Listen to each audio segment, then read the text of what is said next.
ಜೈ ಮಹಾನಾಯಕ ಕಟ್ಟಡ ಕಾರ್ಮಿಕರ ಕ್ಷೇಮಾಭಿವೃದ್ಧಿ ಸಂಘದ ವತಿಯಿಂದ ವಾರ್ಷಿಕೋತ್ಸವ ಸಮಾರಂಭ ಹಾಗೂ ಕನ್ನಡ ರಾಜ್ಯೋತ್ಸವ ಕಾರ್ಯಕ್ರಮವನ್ನು ಸಂಘದ ರಾಜ್ಯಾಧ್ಯಕ್ಷರಾದ ಲಕ್ಕೋಂಡಹಳ್ಳಿ ವೆಂಕಟೇಶ್ ರವರ ನೇತೃತ್ವದಲ್ಲಿ ಹಮ್ಮಿಕೊಳ್ಳಲಾಗಿದ್ದು, ಕಾರ್ಯಕ್ರಮದಲ್ಲಿ ಜಿಲ್ಲಾ ಪಂಚಾಯಿತಿ ಮಾಜಿ ಸದಸ್ಯರಾದ ವೈಎಸ್ಎಂ ಮಂಜುನಾಥ್, ನಗರಸಭೆ ಮಾಜಿ ಅಧ್ಯಕ್ಷ ಕುಳ್ಳ ನಾಗರಾಜು ಸೇರಿದಂತೆ ಅನೇಕ ಗಣ್ಯರು ಹಾಜರಿದ್ದರು.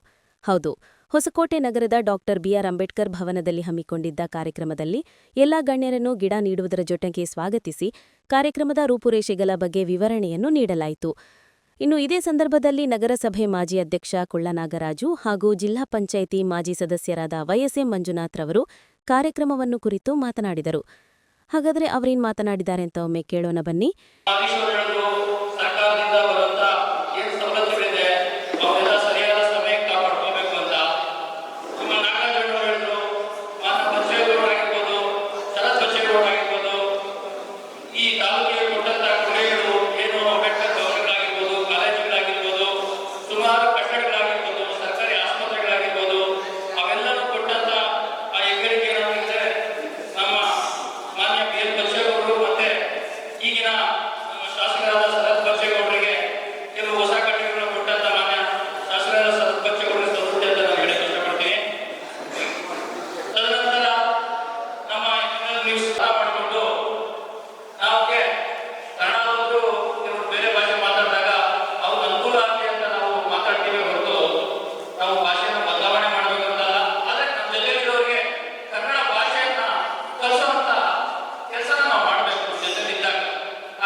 ಸಂಘಟನೆಯ ವತಿಯಿಂದ ಈ ಒಂದು ಸುಂದರವಾದ ಕಾರ್ಯಕ್ರಮವನ್ನು ಅಂಬೇಡ್ಕರ್ ಭವನದಲ್ಲಿ ಹಮ್ಮಿಕೊಂಡಿರುವುದು ನಮ್ಮ ನಿಮ್ಮೆಲ್ಲರೂ ಕೂಡ ಸಂತೋಷವಾದ ವಿಚಾರ. ಕಾರಣ ಏನಂತಂದ್ರೆ ಇಂಥ ಕಾರ್ಯಕ್ರಮಗಳು ನಡೀತಿರಬೇಕು. ಸಂಘಟನೆಯಲ್ಲಿ ಎಲ್ಲರೂ ಕೂಡ ನೀವೆಲ್ಲ ಭಾಗವಹಿಸಿ ಸಂಘಟನೆಯ ಆಗುವ ಬಗ್ಗೆ, ಸಂಘಟನೆಯಿಂದ ನೀಡುವಂತ ಸೌಕರ್ಯಗಳ ಬಗ್ಗೆ ಎಲ್ಲರೂ ಕೂಡ ತಿಳ್ಕೊಳ್ಬೇಕು. ಆ ಒಂದು ಸವಲತ್ತನ್ನ ನೀವೆಲ್ಲ ಪಡ್ಕೊಳ್ಬೇಕು. ಪಡ್ಕೊಳ್ದೇ ಇದ್ರೆ, ಸರ್ಕಾರದಲ್ಲಿ ಬರುವಂತ ಸೌಲಭ್ಯಗಳನ್ನ ತಿಳ್ಕೊಳ್ದೇ ಇದ್ರೆ ಆ ಒಂದು ಯೋಜನೆಗಳನ್ನು ಕೂಡ ಅಲ್ಲೇ ಇದ್ದಾರೆ. ನೀವು ಪಡ್ಕೊಂಡಿಲ್ಲ ಅಂದ್ರೆ ಇನ್ನೊಬ್ರು ಯಾರೋ ಪಡ್ಕೊಳ್ತಾರೆ. ಹೊಸಕೋಟೆ ತಾಲೂಕಿನಲ್ಲಿರೋ ಕಾರ್ಮಿಕ ಸಂಘಟನೆಯವರು ಸೌಲಭ್ಯಗಳನ್ನ ಪಡ್ಕೊಂಡಿಲ್ಲ ಅಂತಂದ್ರೆ ದೇವರನ್ನ ಪಡ್ಕೊಳ್ತಾರೆ. ದೇವರನ್ನ ಪಡ್ಕೊಂಡ್ರೆ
ಇದೇ ಸಂದರ್ಭದಲ್ಲಿ ಜೈ ಮಹಾನಾಯಕ ಕಟ್ಟಡ ಕಾರ್ಮಿಕರ ಕ್ಷೇಮಾಭಿವೃದ್ಧಿ ಸಂಘದ ಎಲ್ಲಾ ಪದಾಧಿಕಾರಿಗಳನ್ನು, ಮಹಿಳಾ ಅಭ್ಯರ್ಥಿಗಳನ್ನು ಅಭಿನಂದಿಸಿ ಸನ್ಮಾನಿಸಲಾಯಿತು. ಈ ಸಂದರ್ಭದಲ್ಲಿ ಕಾಂಗ್ರೆಸ್ ಪಕ್ಷದ ಕೆಪಿಸಿಸಿ ರಾಜ್ಯ ಪ್ರಧಾನ ಕಾರ್ಯದರ್ಶಿ ಹರೀಶ್ ಚಕ್ರವರ್ತಿ, ಹಿರಿಯ ಮುಖಂಡ ಇಂತಿಯಾಜ್ ಪಾಷಾ, ಸುರೇಶ್ ವೆಂಕಟಪ್ಪ ಸೇರಿದಂತೆ ಹಲವಾರು ಮುಖಂಡರಿದ್ದರು.